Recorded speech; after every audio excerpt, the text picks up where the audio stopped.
আজ একটু সর্ষে পোস্ত দিয়ে রুই মাছের ঝাল বানাবো। তো রুই মাছগুলো ভেজে নিচ্ছি। মাছগুলো একদমই টাটকা।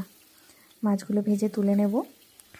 তো আমি সর্ষে পোস্তটা আগে থেকেই বেটে রেখে দিয়েছিলাম, তো সেটাই বের করে রাখবো এবার। সর্ষে পোস্তটা আমি যেভাবে বেটে রেখে দিই তার একটা ভিডিও আমি আপনাদের সাথে শেয়ার করেছি।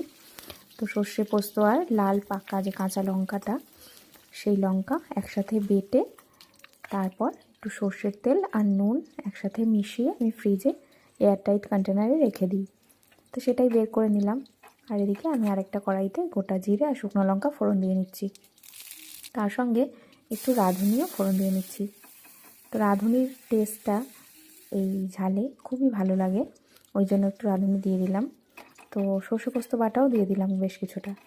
তারপর জল দিয়ে এর মধ্যে পরিমাণ মতো নুন আর হলুদ দিয়ে নিলাম। তারপর ঝোলটা ফুটে এলে ভাজা মাছগুলো একে একে তুলে এই ঝোলের মধ্যে দিয়ে দেবো। এদিকে ঝোলটা ফুটে উঠেছে, মাছ ভাজাও হয়ে গেছে।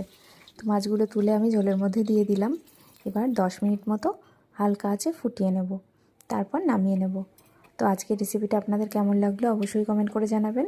আর আমার ভিডিওগুলো যদি ভালো লেগে থাকে তাহলে লাইক শেয়ার করে দেবেন। আজ আসি, দেখা হবে নতুন কোনো ভিডিওতে। আসবো নতুন কোনো রেসিপি নিয়ে। ততক্ষণের জন্য সবাই ভালো থাকবেন, সুস্থ থাকবেন। টাটা।